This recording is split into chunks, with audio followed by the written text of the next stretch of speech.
अभी सेल की स्टडी करेंगे कि सेल का स्ट्रक्चर क्या होता है, वर्किंग क्या होता है, कैसे कैसे फंक्शन करता है, जरा ध्यान से समझना, ठीक है। विद्युत अपघटन सेल, इसका दूसरा नाम है, इसको गैल्वेनिक सेल भी कहते हैं, गैल्वेनिक सेल भी बोलते हैं, गैल्वेनिक सेल भी बोलते हैं, इसका दूसरा नाम है galvanic cell, galvanic cell, galvanic cell भी बोलते हैं। सबसे पहले हम स्ट्रक्चर, अगर तुमसे पूछे कि विद्युत अपघटन सेल क्या होता है, व्हाट इज इलेक्ट्रोलाइटिक सेल, तो तुम ये बोल सकते हो कि विद्युत अपघटन सेल एक ऐसी युक्ति है जो रासायनिक ऊर्जा को, इसका क्या काम होता है, रासायनिक ऊर्जा को, केमिकल एनर्जी को विद्युत ऊर्जा में बदलता है, रासायनिक ऊर्जा को विद्युत ऊर्जा में बदलता है। It is the device which convert chemical energy into electric energy, ठीक है। बात करते हैं स्ट्रक्चर की, किसमें क्या क्या चीज होता है और कैसे कैसे ये फंक्शन करता है। तो इसमें दो बीकर होते हैं, इसमें दो बीकर होते हैं, ठीक है, दो बीकर होते हैं। एक में हम जिंक की छड़ को डाल देते हैं, जिंक की छड़ को, ये जिंक की छड़ है,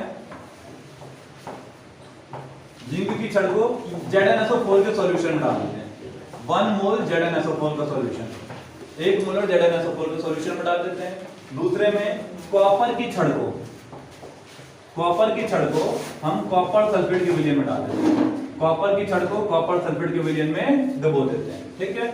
हमारे पास क्या होता है बच्चे, दो बीकर होते हैं, एक बीकर में हम जिंक की छड़ को जिंक सल्फेट के विलयन में डाल देते हैं, जबकि दूसरे वाले बीकर में कॉपर की छड़ को कॉपर सल्फेट में डाल देते हैं। ऐसा क्यों करते हैं, क्योंकि हम ये हाफ सेल बना दिए, दोनों हाफ सेल कहलाता है। जरा इसको एक हमने इलेक्ट्रोड बना दिया, एनोड और कैथोड। जरा समझो डेफिनेशन क्या होता है हाफ सेल का, कि जब किसी धातु की छड़ को उसी के जलीय विलयन में डाल देते हैं तो प्राप्त युक्ति को, किसी धातु की छड़ को उसी के जलीय विलयन में डालने पर प्राप्त युक्ति को इलेक्ट्रोड या अर्ध सेल कहते हैं। तो हमने एक इधर अर्ध सेल बना दिया, हाफ सेल बना दिया, एक इधर हाफ सेल बना दिया। अब इन दोनों का कनेक्शन करना है, आपस में कनेक्शन करना है, तो हमें कनेक्टिंग वायर से संयोजी तार के बीच में हम क्या करते हैं, कुंजी जोड़ देंगे, ठीक है। एक हमने एमीटर जोड़ दिया, क्योंकि हमें ये भी चेक करना है कि क्या इसमें इलेक्ट्रिसिटी फ्लो हो रहा है या फिर नहीं हो रहा है। एक एमीटर हमने कनेक्ट किया और एक हमने कुंजी कनेक्ट कर दिया, क्या कनेक्ट कर दिया, कुंजी कनेक्ट कर दिया, ठीक है। तो ये हमारा अभी भी सर्किट कंप्लीट नहीं हुआ है।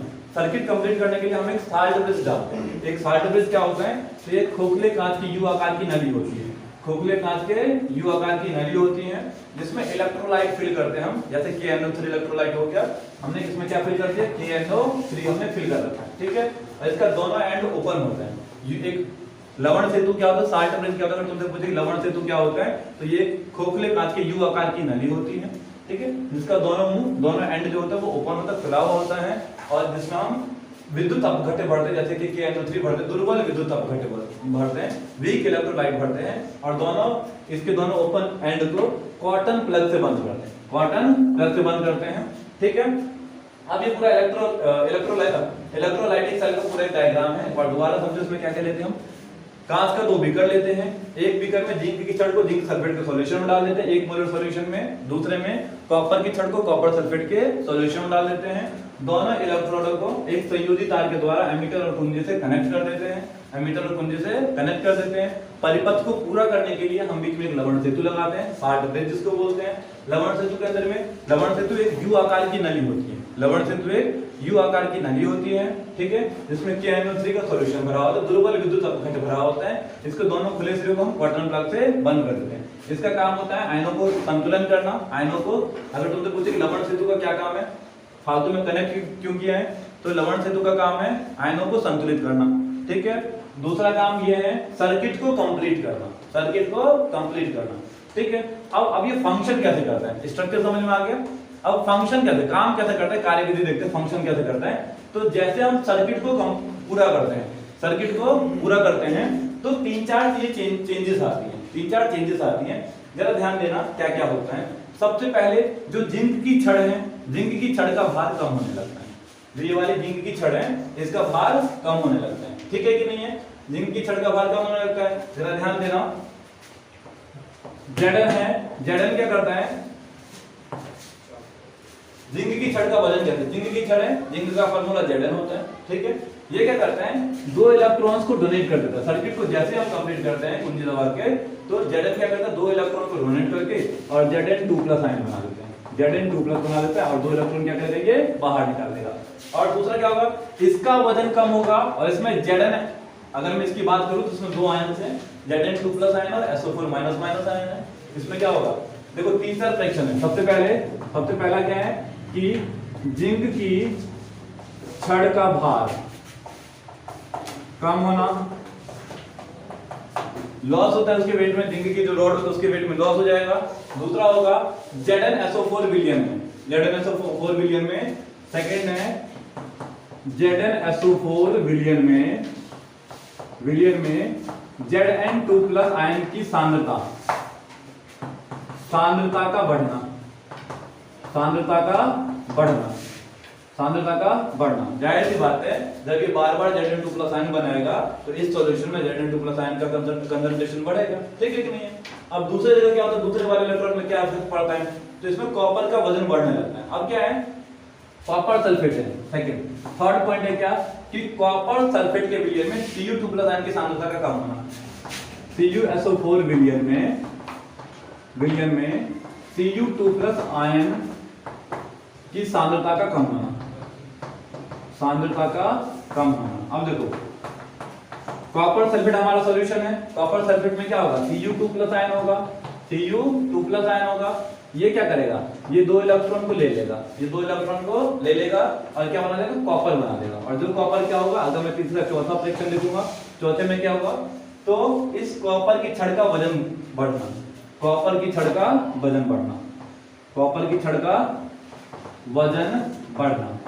तो हमने चार चेंजेस देखो। इस चार चेंजेस की वजह से इलेक्ट्रिसिटी फ्लो होती है।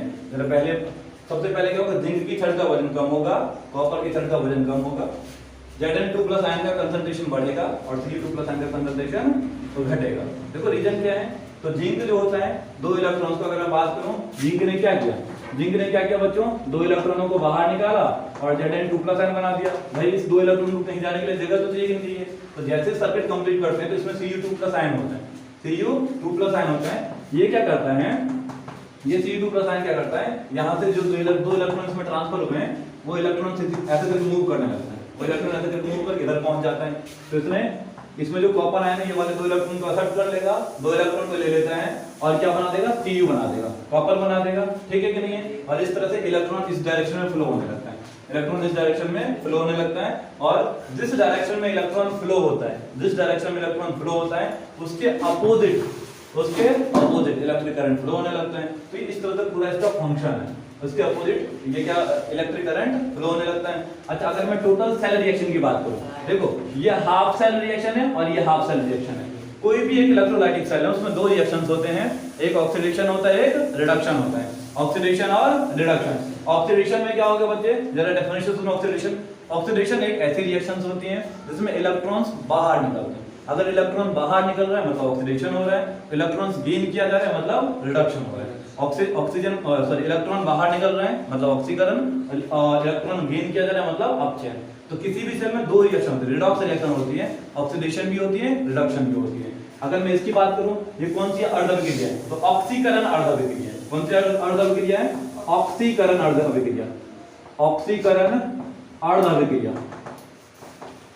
अर्धविक्रिया। ऑक्सीडेशन हाफ रिएक्शन है, ठीक है कि नहीं है। और दूसरा अगर इसकी बात करूं तो अपचयन अर्धविक्रिया,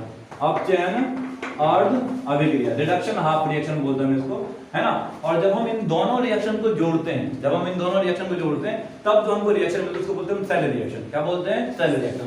इस सेल के लिए अगर मैं बात करूं सेल रिएक्शन क्या है, तो Zn देखो इलेक्ट्रॉन से इलेक्ट्रॉन कट जाता है, ठीक है। Zn प्लस का Cu2 प्लस गिव्स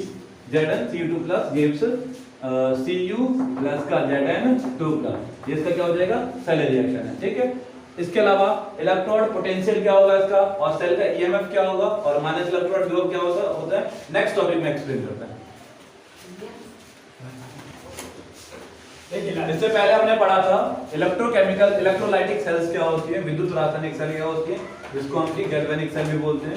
अब हम बोलते हैं वो जो सेल है उसमें कौन सी रिएक्शन होती है, उन रिएक्शंस को क्या बोलते हैं।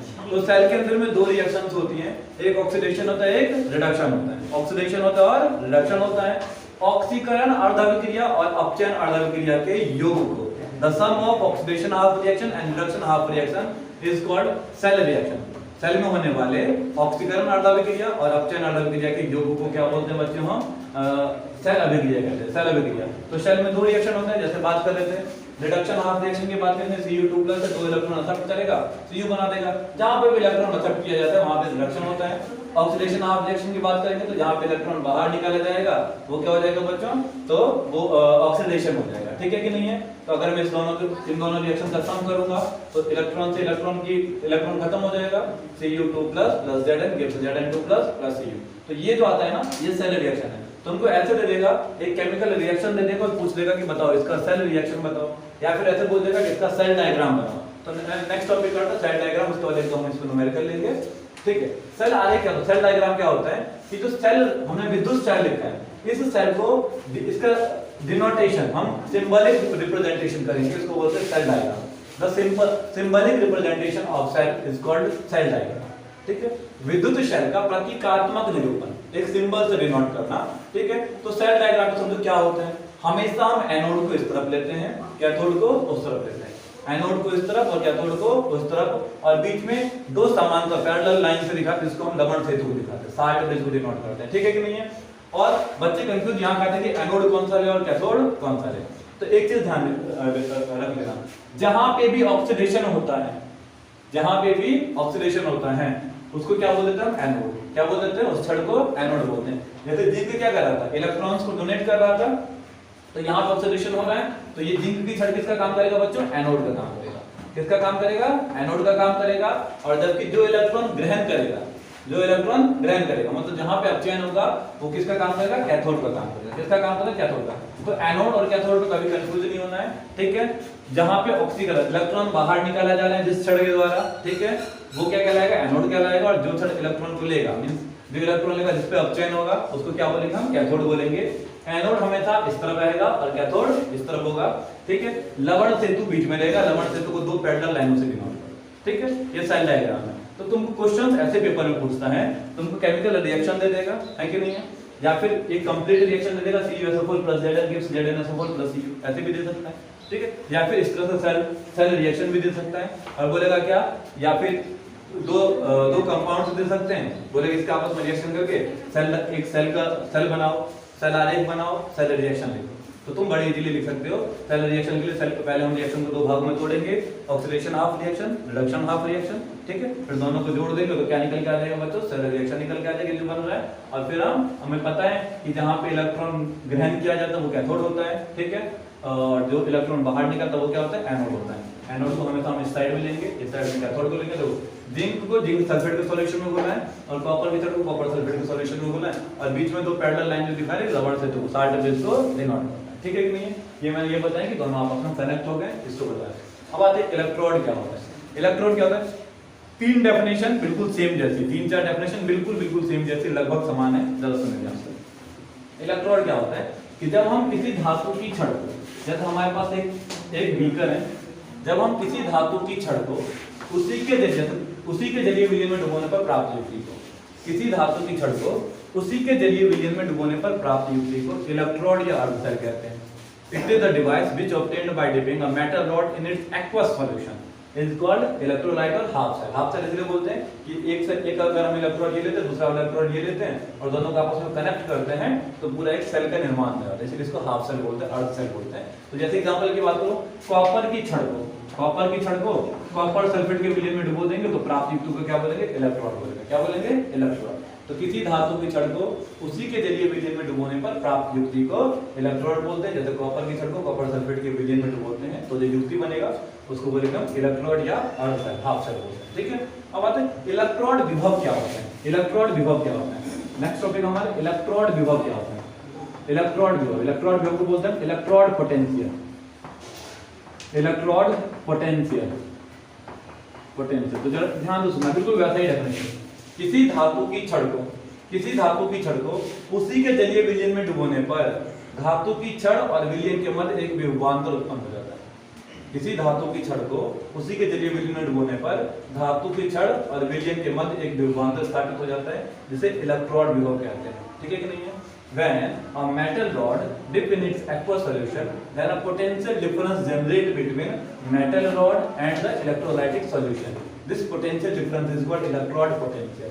इस विभवांतर को क्या बोलते हैं? इलेक्ट्रोड विभव कहते हैं। समझ में आ गया? इलेक्ट्रोड विभव को हम ई से डिनोट करते हैं। क्या किससे डिनोट करते हैं? ई से डिनोट करते हैं।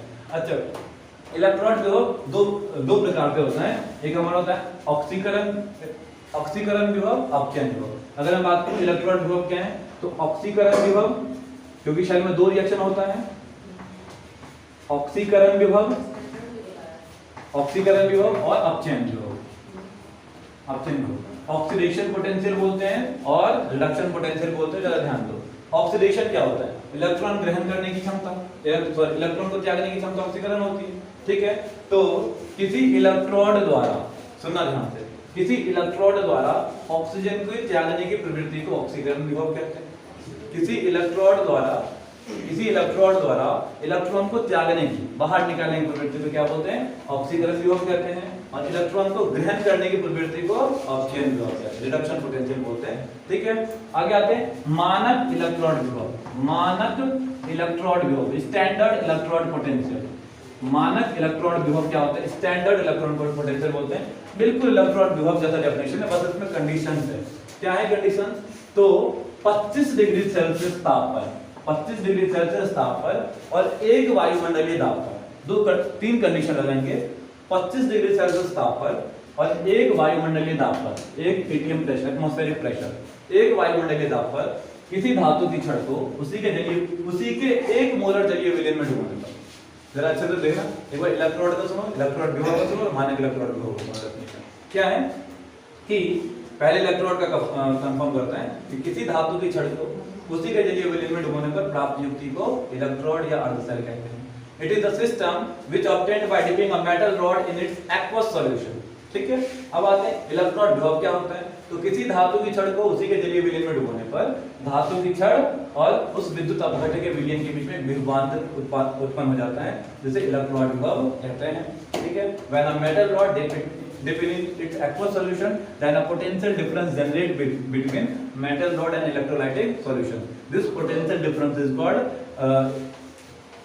Electrode potential. क्योंकि इलेक्ट्रोलाइटिक सॉल्यूशन में दो रिएक्शंस होती हैं, इसीलिए जो पोटेंशियल होता है दो टाइप्स की होती है, एक ऑक्सीडेशन पोटेंशियल है, रिडक्शन पोटेंशियल। ऑक्सीकरण विभव क्या होता है? इलेक्ट्रॉन को त्यागने की प्रवृत्ति को, किसी इलेक्ट्रॉन के द्वारा इलेक्ट्रॉन त्यागने की प्रवृत्ति को ऑक्सीकरण विभव क्या कहते हैं, और इलेक्ट्रॉन ग्रहण करने की प्रवृत्ति को रिडक्शन पोटेंशियल बोलते हैं। क्या बोलते हैं? रिडक्शन पोटेंशियल कहते हैं। मानक इलेक्ट्रोड विभव क्या होता है? ठीक है, 25 डिग्री सेल्सियस ताप पर वो एक वायुमंडलीय दाब पर, 25 डिग्री सेल्सियस ताप पर और एक वायुमंडलीय दाब पर किसी धातु की छड़ को उसी के जलीय विलयन में डुबोने पर धातु की छड़ और विलयन के मध्य जो विभवांतर स्थापित होता है उसे मानक इलेक्ट्रोड विभव कहते हैं, स्टैंडर्ड इलेक्ट्रोड पोटेंशियल बोलते हैं। इसको हम ई नॉट से डिनोट करते हैं। ओके, सेल के विद्युत वाहक बल की स्टडी करते हैं। सेल का विद्युत वाहक बल कहते हैं EMF of cell, electromotive force of cell. तो सेल में दो चीजें होती हैं, कैथोड और एनोड। ठीक है, तो क्या कहते हैं कि सेल के इलेक्ट्रोड विभव के अंतर को सेल का विद्युत वाहक बल कहते हैं। The difference in electrode potential of cell is called EMF of cell. तो ई शेल बराबर क्या होगा? ई कैथोड माइनस का E anode. E cell is equal to, मतलब सेल का विद्युत वाहक बल बराबर कैथोड का इलेक्ट्रोड विभव माइनस एनोड का इलेक्ट्रोड विभव। कैथोड हमेशा सेल के दाएं में रहता है, इसलिए ई राइट माइनस का ई लेफ्ट हो जाएगा। ठीक है, अब नष्ट समीकरण बहुत इंपॉर्टेंट है। क्या होता है नष्ट समीकरण? नष्ट में ना इलेक्ट्रोलाइटिक सॉल्यूशन है, उसके कंसंट्रेशन और जो हमारा इलेक्ट्रोड पोटेंशियल है उसके बीच में रिलेशन के लिए उन्होंने एक इक्वेशन दिया जिसको नशर्त इक्वेशन कहते हैं। किसके बीच में रिलेशन है? तो इलेक्ट्रोलाइट के सांद्रण, विद्युत अपघट्य के सांद्रण और इलेक्ट्रोड विभव के बीच संबंध के लिए एक रिलेशन दिया। ठीक है, इलेक्ट्रोलाइट के कंसंट्रेशन और इलेक्ट्रोड पोटेंशियल के बीच में रिलेशन के लिए एक इक्वेशन दिया, जिसको क्या बोलते हैं हम बच्चे? जिसको बोलते हैं हम नशर्त इक्वेशन बोलते हैं। देखो, जैसे हमारे पास कोई जैसे Mn है, मेटल पॉजिटिव आयन है, ये क्या करेगा? इलेक्ट्रॉन्स को एक्सेप्ट करेगा और क्या बना देगा? M बना देगा। ये कौन सी स्टेट है बच्चों? तो ये हमारा क्या है? ये ऑक्सीकृत स्टेट है, ऑक्सीकृत अवस्था है। और ये क्या है? अपचयित अवस्था, इसको बोलते हैं अपचयित अवस्था। ऑक्सीकृत अवस्था और अपचयित अवस्था नशर्ट इक्वेशन होता क्या है, तो क्या होता क्या है कि E बराबर E बराबर E नॉट माइनस का 2.303 NF RT अपॉन में NF E बराबर E not minus 2.303 RT upon में NF log 10 M अपॉन में MN प्लस। जहां पे E क्या है, अगर हमारे पास ये इक्वेशन है इसको नस्ट इक्वेशन कहते हैं, इक्वेशन नस्ट इक्वेशन है, ठीक है। यहाँ पे E क्या है, ये हमारा इलेक्ट्रॉन विभव है, इलेक्ट्रॉन पोटेंशियल है। तुम्हें पता होना न्यूमेरिकल, इस पे एक इंपॉर्टेंट न्यूमेरिकल हमारे केमिस्ट्री में 3 चैप्टर में न्यूमेरिकल मेजरली है, उसमें से एक चैप्टर में तो न्यूमेरिकल आएगा जरूर, तो इस पे न्यूमेरिकल इस चैप्टर में इस पे बहुत ही इंपॉर्टेंट न्यूमेरिकल ये करना जरूरी है। E क्या है, इलेक्ट्रॉन विभव है। E नॉट क्या है, मानक इलेक्ट्रॉन विभव, स्टैंडर्ड इलेक्ट्रॉन पोटेंशियल बोलते हैं, ठीक है। R हमारा है रिडबर्ग कांस्टेंट बोलते हैं, R equal to Rydberg constant, Rydberg नियतांक बोलते हैं, नियतांक इसकी वैल्यू होती है 8.21 लिख दो, ठीक 8.21। उसके बाद फिर हमारा क्या परमताप एब्सोल्यूट टेंपरेचर बोलते हैं, ये हमारा परमताप है, ठीक है। n है इलेक्ट्रॉनों की संख्या, कि कितने इलेक्ट्रॉन का ट्रांसफर, कितना इलेक्ट्रॉन लिया जा रहा है या कितना इलेक्ट्रॉन बाहर निकाला जा रहा है। n क्या है, इलेक्ट्रॉन की संख्या है, n हमारे इलेक्ट्रॉनों की संख्या है, ठीक है। F है Faraday constant, F equal to Faraday constant, Faraday नियतांक 96500 इसकी वैल्यू होती है, ठीक है। M हमारा है M, मैंने क्या बोला था, M क्या है बच्चे, अपचयित अवस्था, तो M अपचयित अवस्था का सांद्रण, अपचयित अवस्था के सांद्रण, अपचयित अवस्था की सांद्रण और Mn प्लस क्या है, ऑक्सीकृत अवस्था की सांद्रण, ऑक्सीकृत अवस्था का सांद्रण, ठीक है। तो एक हमने अभी नस्ट इक्वेशन देखी, नस्ट इक्वेशन होता क्या है ओवरऑल, ठीक है। इससे आगे हम नेक्स्ट में इस पे न्यूमेरिकल लेंगे, इस फार्मूले पे बेस्ड न्यूमेरिकल, ठीक है। नस्ट समीकरण पे हम कुछ सवाल करते हैं, ठीक है। मैं सवाल पढ़ता हूं, जरा सुनना ध्यान से। एक सेल में Mg2 Mg इलेक्ट्रॉन के मानक इलेक्ट्रॉन विभव की गणना कीजिए। एक सेल में Mg2 Mg इलेक्ट्रॉन के मानक इलेक्ट्रॉन विभव की गणना कीजिए यदि सेल अभिक्रिया निम्न प्रकार है। तुम्हें एक सेल रिएक्शन दिया हुआ है, सेल रिएक्शन दिया है Mg plus 2Ag plus gives, ये सेल रिएक्शन दे रखा है Mg2 प्लस और 2Ag, Mg2 प्लस 2Ag। हमको क्या कहना है, हमें कहना है कि एक सेल के, ठीक है, इलेक्ट्रॉन विभव किसकी, तो Mg2 प्लस और Mg2 प्लस Mg, इसके इलेक्ट्रॉन विभव की गणना करनी है, इसके इलेक्ट्रॉन विभव की गणना करनी है, ठीक है। कुछ डाटा हमको दे रखा है, क्या क्या दे रखा है, सबसे पहला पॉइंट है Mg2 प्लस आयन का सांद्रता, Mg2 प्लस आयन का कंसंट्रेशन दे रखा है हमको 0.1 मोल दे रखा है, ओके। सेकंड हमारा डाटा दे रखा है Ag प्लस आयन का कंसंट्रेशन, Ag प्लस आयन का कंसंट्रेशन कितना दे रखा है, तो 0.01 मोल, ओके। और हमारा E not Ag plus upon में Ag, ये दे रखा है हमको प्लस का 0.80 वोल्ट, और E नॉट सेल या E शेल बराबर हमें दे रखा है 2.90 वोल्ट। ये डाटा दिया हुआ है कि कितनी चीजें हमको निकालना क्या है, हमें निकालना है E Mg2 प्लस और Mg। सबसे पहला काम हमारा ये होगा कि हमको ये डिटरमाइन करना है कि कौन सा एनोड और कौन सा कैथोड है, कौन सा एनोड है कौन सा कैथोड है। मैंने क्या बोला था, इलेक्ट्रॉन जो त्यागता है वो क्या होता है, कैथोड होता है, सॉरी इलेक्ट्रॉन जो त्यागता है, ठीक है, वो एनोड होता है, जो इलेक्ट्रॉन ग्रहण करता है वो कैथोड होता है, ठीक है कि नहीं है। अब देखो यहाँ Mg से Mg2 प्लस आयन बन रहा है, Mg से Mg2 प्लस आयन बन रहा है, तो Mg ने क्या किया, इलेक्ट्रॉन को बाहर निकाला है, ठीक है कि नहीं है। ये क्या हो जाएगा, इलेक्ट्रॉन जो त्यागता है वो एनोड, ये क्या हो जाएगा, तो हमारा Mg और Mg2 प्लस आयन है, ये क्या हमारा एनोड है, ये क्या है एनोड है? और सिल्वर Ag प्लस और Ag, ये क्या हमारा कैथोड है, ये क्या है कैथोड है। सबसे पहला टर्म्स हमारा यही होना चाहिए कि एनोड कौन सा और कैथोड कौन सा, इस सवाल में। ठीक है, अब बढ़ते हैं। फॉर्मूला हमने पढ़ा था E not cell is equal to E not cell is equal to, ठीक है, बराबर क्या हो जाएगा E cathode minus E anode.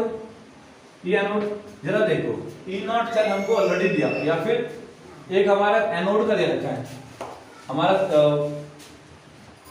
Ag plus और Ag क्या है हमारा 0.80 वोल्ट है, इसकी वैल्यू हमको दे रखी है, हमें एनोड की वैल्यू निकालनी है, एनोड की वैल्यू निकालनी है, और E नॉट सेल हम अभी निकालेंगे नष्ट समीकरण से।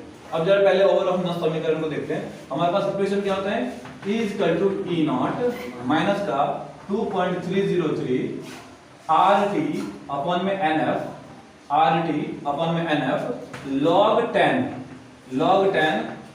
M अपॉन में Mn प्लस। जरा ध्यान देना, ठीक है, यदि सवाल में तुम्हें टेम्परेचर वगैरह नहीं दिया है तो ये अंडरस्टूड होता है कि 25 डिग्री सेल्सियस और एक एटमॉस्फेरिक प्रेशर होता है।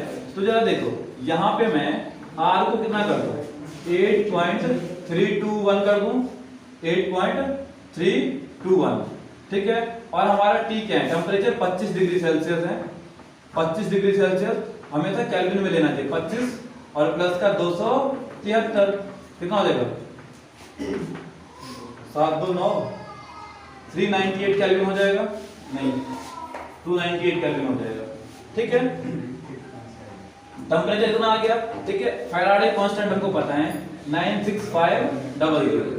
जब इसकी वैल्यू इस इक्वेशन में पुट करेंगे तो हमारे पास एक नया इक्वेशन आएगा, E equal to E not minus 0.0591 upon में N log 10 M अपॉन में Mn प्लस। अब इस देखो, इस इक्वेशन में हम वैल्यू पुट करते हैं, हमारा सवाल इजीली सॉल्व हो जाएगा, ठीक है।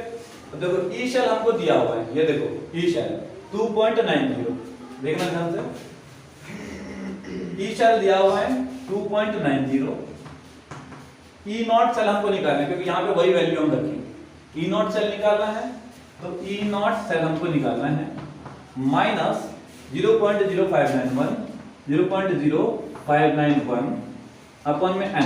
अच्छा, नंबर ऑफ इलेक्ट्रॉन्स हम देखें कितना ट्रांसफर हो रहा है। जरा इस इक्वेशन को देखो, यहाँ पे 2 आयंस का ट्रांसफर हो रहा है, ओवरऑल कितना आयंस का ट्रांसफर हो रहा है, 2 आयंस का, इलेक्ट्रॉन्स की संख्या कितनी हो जाएगी, 2 इलेक्ट्रॉन्स हो जाएंगे, कितने हो जाएंगे 2 अपॉन में 2 log 10। यहाँ पे मेन टॉपिक है, यहाँ पे देखो M क्या लेंगे, यहाँ पे हम यहाँ पे मैग्नीशियम का कंसंट्रेशन लेंगे। कौन सा कंसंट्रेशन लेंगे, मैग्नीशियम का, क्योंकि ये वाला स्टेट Mg स्टेट है, ठीक है। हमने क्या लिया था, अपचयित अवस्था अपन ऑक्सीकृत अवस्था, ठीक है, ये अपचयित अवस्था है, तो यहाँ पे क्या होगा मैग्नीशियम का कंसंट्रेशन अपॉन में सिल्वर का कंसंट्रेशन। लेकिन एक गलती यहाँ पे बच्चे करते हैं कि यहाँ पे कंसंट्रेशन को ना, अगर देखो जरा इक्वेशन ध्यान से देखना, सिल्वर के कंसंट्रेशन में सिल्वर के कितने मोल हैं, 2 मोल हैं, सिल्वर के 2 मोल हैं, तो यहाँ पे इसीलिए मुझे इस पे स्क्वायर लगाना पड़ेगा, ठीक है। जितने मोल रहेंगे उस पे उतना ही हम पावर लगाते चलेंगे, 3 मोल रहेगा 40 लगाना पड़ेगा, ठीक है। ये एक यूनिक सा सवाल, इसमें स्क्वायर है, वैसे जनरली सिंगल होता है, लेकिन अगर 2 मोल बन रहे हैं ना, केमिकल रिएक्शन को बैलेंस करके देखते हैं कि कितने मोल बन रहे हैं, ठीक है। 2 मोल बन रहे हैं, इसलिए मैंने क्या लगाया था, 12 लगा दिया। तो 2.90 E not cell minus 0.0591 upon में 2 log 10 मैग्नीशियम आयन का कंसंट्रेशन। F की वैल्यू हमने यहाँ पे ऑलरेडी पुट कर दी है, इस सब की वैल्यू जब पुट करेंगे और इसको सॉल्व करेंगे तो 0.0591 इसकी वैल्यू निकल के आ जाएगी, ठीक है। अपॉन में Mg2 प्लस आयन का कंसंट्रेशन को दिया हुआ 0.01 दे रखा है, अपॉन में सिल्वर का कंसंट्रेशन 0.01 मल्टीप्लाई बाय 0.01। नीचे में 10 टू द पावर -4 है, ऊपर में 10 टू द पावर -1 है, तो -3 नीचे में बच जाएगा, ऊपर जाएगा क्या हो जाएगा प्लस का 3। तो जरा देखो ध्यान से, 2.90 equal to E not cell minus 0.0591 upon में 2 log 10 और 10 टू द पावर में +3 ले दूं। देखो ध्यान से, 10 टू द पावर -4 यहाँ पे ऊपर में 10 टू द पावर -1 है तो नीचे में 10 टू द पावर -3 बच जाएगा, और -3 कहाँ चला जाएगा ऊपर में, तो 10 टू द पावर प्लस का 3। लॉग की प्रॉपर्टी होती है, लॉग में जो पावरिंग होता है ना वो सामने आ जाते हैं प्रोडक्ट मल्टीप्लिकेशन में। तो 0.0591 अपन में 2 और ये वाला 3 सामने, 3 log 10 log 10 की वैल्यू 1 होती है। पहले इतना देखो, स्क्रीनशॉट ले लो। चलो अगर मैं यहां से ई नॉट सेल की वैल्यू निकालो, ध्यान देना, ई नॉट सेल इक्वल टू क्या हो जाएगा, ई नॉट सेल इक्वल टू 2.90, ठीक है, 2.90 प्लस 0.0591 अपन में 2 इंटू 3, क्योंकि log 10 की वैल्यू 1 होती है, तो 3 इंटू 1 3 हो जाएगा, ठीक है कि नहीं है। अब देखो, तो E nought cell equal to 2.90 plus 3 9 3 27 17, ठीक है, 1 2 3 4, तो 0.17 अपन में 2 डिवाइड कर लो। E nought cell equal to 2.90 plus का 0.886, ठीक है। तो ई नॉट सेल हमारा ये वैल्यू निकल के आ गया, सम करो इसको, 3.786, इसमें वोल्ट निकल के आएगा ये, ठीक है। लेकिन अभी आंसर नहीं निकला। हमारा आंसर क्या है कि हमको मैग्नीशियम का इलेक्ट्रॉन विभव बताना है, मैग्नीशियम वाले इलेक्ट्रोड का इलेक्ट्रॉन विभव बताना है। हमारे पास फार्मूला क्या है, E nought cell equal to E cathode minus E anode. अब मुझे बताओ कैथोड कौन सा था और एनोड कौन सा था, मैग्नीशियम कैथोड था या क्या, कौन सा था, एनोड कौन सा था, कैथोड कौन सा था। अगर मैं ई नॉट सेल की बात करूं, हमारे पास वैल्यू निकल गया 3.786, ठीक है। ई कैथोड केमिकल रिएक्शन देखो क्या था, मैग्नीशियम और silver plus gives Mg2 plus और 2Ag, इस तरह का था कोई रिएक्शन। यहाँ पे मैग्नीशियम क्या ले रहा था, मैग्नीशियम से इलेक्ट्रॉन बाहर निकल रहा था। जो इलेक्ट्रॉन डोनेट करता है वो क्या होता है, एनोड होता है, और जो इलेक्ट्रॉन एक्सेप्ट करता है, सिल्वर इलेक्ट्रॉन एक्सेप्ट कर रहा था, ये क्या होता है, कैथोड। तो सिल्वर कैथोड, मैग्नीशियम एनोड, ठीक है। तो सिल्वर कैथोड Ag प्लस और माइनस Mg2 प्लस, ठीक है। जरा देखो 3.786 अपन में सिल्वर की वैल्यू कितनी है, 0.80 माइनस का, इसकी तो वैल्यू हमको निकालनी है, Mg2 प्लस, ये माइनस क्या लगे किसका हो जाएगा, प्लस का, Mg2 प्लस गिव्स 0.80, ये वाला प्लस का लगे किसका हो जाएगा, माइनस का। 3.786 आपस में घटा ले इसको, 3.786 और 0.80068, 2.986। तो फाइनल आंसर हमारा निकल के आ गया 2.986, माइनस का 2.986, इतना वोल्ट निकल के आ गया। तो एक बात ओवरऑल हम सवाल में देखते, सवाल क्या कह रहे हैं, सवाल में ऐसा कह रहा था कि तुम्हें एक सेल रिएक्शन दे दिया, उस सेल रिएक्शन में, क्योंकि सेल रिएक्शन होगा उसमें दो चीज होगा, एक एनोड होगा एक कैथोड होगा, ठीक है। तुम्हें दे क्या रखा था, तो तुम्हें कैथोड का इलेक्ट्रॉन पोटेंशियल दे रखा था, तुमसे एनोड का इलेक्ट्रॉन पोटेंशियल निकलवाने के लिए कह रहा था, और सारे डाटा दे रखे थे। लेकिन इसको निकालने के लिए हमको सबसे पहले क्या चाहिए, ई नॉट सेल चाहिए। हमको क्या चाहिए, ई नॉट सेल का मानक इलेक्ट्रॉन विभव चाहिए। क्या चाहिए, मानक इलेक्ट्रॉन विभव चाहिए। तो मानक इलेक्ट्रॉन विभव निकालने के लिए हमको नस्ट इक्वेशन का यूज करना था। ये हमारा क्या नस्ट इक्वेशन है, फॉर्मूला ये है। अगर मैं यहाँ पे, अगर सवाल में दे रखे हैं, कंडीशन दे रखा है, ठीक है, टेम्परेचर दे रखा है, ठीक, और टेम्परेचर भी दे रखा है, मेजरली टेम्परेचर अगर दे रखा है तब तो डाटा बदल जाएगा। यदि टेम्परेचर नहीं दिया हुआ है और नॉर्मल टेम्परेचर बोल रहा है, तो आर की वैल्यू हमको पता है, टेम्परेचर की वैल्यू हमको पता है, ठीक है, और एफ की वैल्यू पता है। जब इस दोनों की वैल्यू यहाँ पे हम रखेंगे ना, तो हमको एक नया इक्वेशन, ये वाली इक्वेशन मिल जाती है, और ये फाइनल इक्वेशन होती है। मोस्टली सवालों में यही वाला इक्वेशन यूज होता है, E is equal to E naught minus 0.0591 upon m log n m upon m n plus मैंने वैल्यू रखी यहाँ पे और ये हमने कैलकुलेशन किया, तो फाइनल हमारा इसकी वैल्यू निकल के आ गई E0 सेल की वैल्यू निकल के आ गई। ठीक है, कैलकुलेशन करने के बाद। ठीक है, अब हमारे पास फार्मूला है E0 cell equal to E cathode minus का E एनोड। हमने देखा कि सिल्वर यहाँ पे क्या है, कैथोड है, और मैग्नीशियम क्या यहाँ पे एनोड है। ठीक है, E0 सेल की वैल्यू मैंने यहाँ से निकाला 3.786 3.786 और सिल्वर की वैल्यू 0.80 है माइनस मैग्नीशियम की वैल्यू, आपस में प्लस माइनस करके और फाइनली वैल्यू हमारी ये निकल के आ गई। अगला सवाल है, सवाल पढ़ता हूं, सुनना ध्यान से। 298 केल्विन पर सेल के ईएमएफ की गणना कीजिए। 298 केल्विन पर सेल के ईएमएफ की गणना कीजिए। कुछ डाटा दे रखा है, डाटा ये दे रखा है Mg और Mg2+। इसका अगर मैं कंसंट्रेशन की बात करूं तो 0.1 मोल दे रखा है। ठीक है, और सिल्वर का Ag, अगर मैं Ag प्लस का कंसंट्रेशन की बात करूं 10⁻⁻4 मोलर दे रखा है। ठीक है, E0 Mg प्लस, इसकी बात करूं तो माइनस का 2.37 दे रखा है, माइनस का 2.37 दे रखा है। और सिल्वर की बात करूं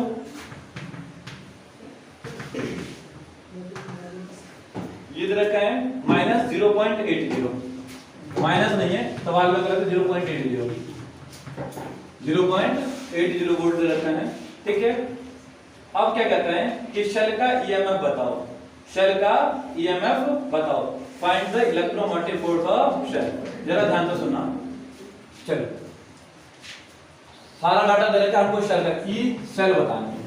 ये तो बड़ा इजी हो जाएगा। हमारे पास क्या फॉर्मूला है बताओ, E cell is equal to E nought, E cell is equal to E nought cell minus का 0.591 अपॉन में n, 0.591 अपॉन में n log 10। क्या कौन सा कंसंट्रेशन हुआ, मैग्नीशियम 2+ आयन और सिल्वर का प्लस आयन, लेकिन यहाँ पे क्या ले लूंगा, स्क्वायर ले लूंगा। ठीक है, जरा समझना, इसकी वैल्यू हमारे पास है नहीं, बाकी सारी चीजें हैं लेकिन इसकी वैल्यू नहीं है। तो सबसे पहला स्टेप होगा हमारा E0 सेल निकालना। कहता है क्या, क्वेश्चन है, शांत हो, क्वेश्चन है कि 298 केल्विन पर, 298 केल्विन पर एक शेल का विद्युत वाहक बताओ। ई शेल हमको बता रहा है, पूछ रहा है, मतलब पूछ रहा है, डाटा दिया हुआ है। मैग्नीशियम का कंसंट्रेशन 0.1 मोल दिया हुआ है, सिल्वर का कंसंट्रेशन 10⁻⁴ मोल दिया हुआ है। ठीक है, अब E0 मैग्नीशियम का इलेक्ट्रोड भी हो, मैग्नीशियम की रॉड का -2.37 और सिल्वर का प्लस का 0.80 वोल्ट। ठीक है, हमारे पास इक्वेशन है नष्ट वाला कि E सेल बराबर E0 सेल माइनस का 0.591 अपॉन में n log 10 Mg2+ अपॉन में सिल्वर का स्क्वायर क्यों लगाए, क्योंकि जब हम इक्वेशन लिखेंगे तो बेटा magnesium plus silver ion, magnesium plus silver ion gives silver plus Mg2+ ion. ठीक है, Mg2+ आयन रिएक्शन बैलेंस करने के लिए मुझे यहाँ पे 2 लगाना पड़ेगा, यहाँ पे 2 लगाना पड़ेगा, क्योंकि 2 इलेक्ट्रॉन का ट्रांसफर हो रहा है, 2 इलेक्ट्रॉन का ट्रांसफर, इसलिए मैंने यहाँ पे स्क्वायर लगा दिया है। जरा ध्यान दो, लेकिन हमारा E0 सेल नहीं है, E0 सेल नहीं है। E0 सेल निकालने के लिए E कैथोड माइनस का E एनोड। चलो, मैंने क्या बोला, एनोड जो होता है वो हमेशा क्या करता है, इलेक्ट्रॉन को डोनेट करता है, और कैथोड इलेक्ट्रॉन को लेता है। कौन इलेक्ट्रॉन डोनेट कर रहा है, मैग्नीशियम इलेक्ट्रॉन को बाहर निकाल रहा है और सिल्वर इलेक्ट्रॉन को ले रहा है। तो ये हो गया एनोड और ये क्या हो गया बच्चों, कैथोड। ये एनोड और ये कैथोड। जरा ध्यान देना, तो E0 सेल अगर मैं निकाल लूं तो E एनोड कौन सा है, कैथोड माइनस एनोड, कैथोड क्या है Ag प्लस Ag माइनस का E Mg अपॉन में Mg2+। जरा ध्यान देना, E0 सेल हमको निकालना है, सिल्वर की वैल्यू दे रखी है 0.80 माइनस मैग्नीशियम की वैल्यू भी दे रखी है माइनस का 2.37, माइनस का 2.37। E0 सेल इसका टू क्या हो जाएगा 0.80 माइनस माइनस प्लस 2.37, सम कर लो दोनों को तो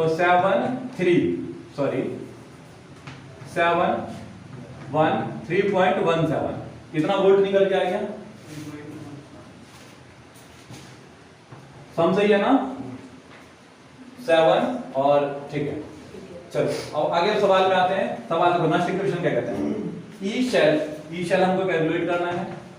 ई नॉट सेल हमने निकाल दिया पहले, देखो क्या निकाला है 3.17 माइनस 0.591 अपन में n के जगह मैं 2 ले लूं क्योंकि कितने इलेक्ट्रॉन का ट्रांसफर हो रहा है 2 इलेक्ट्रॉनों का ट्रांसफर हो रहा है 2 log 10।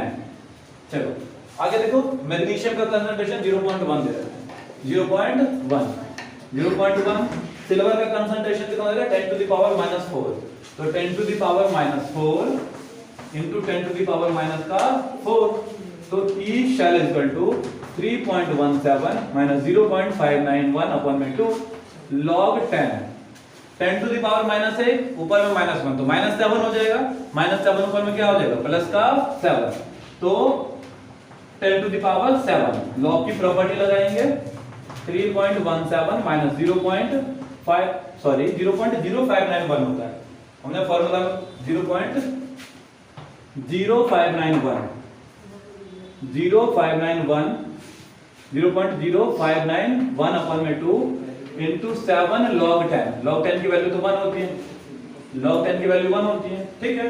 ई शेल हमको निकालना है ई शेल इक्वल टू 3.17 माइनस देखो 7 के साथ मल्टीप्लिकेशन कर दो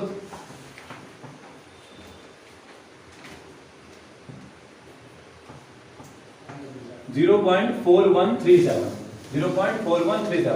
7 1 7 ठीक है 2 से डिवाइड हो जाएगा तो ई सेल इक्वल टू क्या निकल के आएगा 3.17 माइनस का 0.206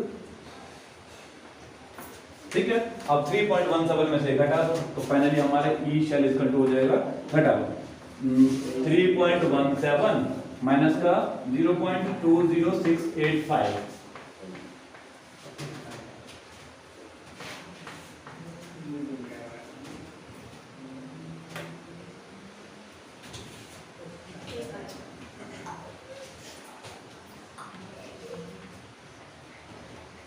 2.86 तो E not cell equal to finally क्या निकल गया हमारा 2.86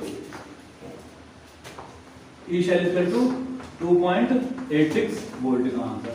एक सवाल को ओवरऑल बताते हैं कि क्या हो रहा है। हमें कह रहे हैं 298 पे हमको सेल का इलेक्ट्रॉन विभव बताना है सेल का इलेक्ट्रॉन विभव बताना है।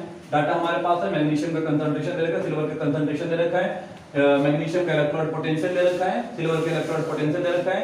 हमको ई शेल बताना है ठीक है कि सेल का इलेक्ट्रॉन विभव बताओ टोटल सेल का जो इलेक्ट्रॉन विभव है वो बताओ। तो E cell equal to E not cell minus 0.591 upon में n हमने नेक्स्ट इक्वेशन लिखा है ठीक है। हमारे पास इसकी वैल्यू है नहीं तो E not cell equal to क्या होगा E कैथोड माइनस का E एनोड या फिर सेल का टोटल इलेक्ट्रॉन विभव वो मानक इलेक्ट्रॉन विभव या फिर बोल सकते हैं सेल का विद्युत वाहक बल है ना मानक विद्युत वाहक बल बोलते हैं। E not cell equal to E cathode minus का E एनोड कैथोड हमारा सिल्वर वाला था एनोड हमारा मैग्नीशियम था सिल्वर की वैल्यू हमको पता थी 0.80 और इसकी पता थी -2.67 हमने सम कर दिया फाइनली हमारे 3.17 वोल्ट निकल के आ गया। फिर हमने ना नष्ट समीकरण में वैल्यू को अप्लाई किया E सेल बराबर 3.17 माइनस 0.0591 अपॉन में 2 log 10 ऊपर में मैग्नीशियम का कंसंट्रेशन रखा नीचे में सिल्वर का कंसंट्रेशन दो बार इसलिए प्रोडक्ट हुआ सिल्वर का कितने मोल है 2 मोल है इसलिए दो बार हमने इसके कंसंट्रेशन को ले लिया प्रोडक्ट में ठीक है। 10 टू द पावर -8 है ऊपर में -1 है तो नीचे में -7 बच जाएगा -7 जब ऊपर में जाएगा तो +7 हो जाएगा ठीक है। log की प्रॉपर्टी होती है log में जो पावर होता है सामने प्रोडक्ट में आ जाता है 7 into log 10 की वैल्यू 1 होती है 7 का सम मल्टीप्लिकेशन के इतना आ गया ठीक है। 2 से डिवाइड करेंगे तो 0.20685 आ जाएगा और जब हम इसको फाइनली घटाएंगे तो 2.86 वोल्ट आंसर आ जाएगा ठीक है।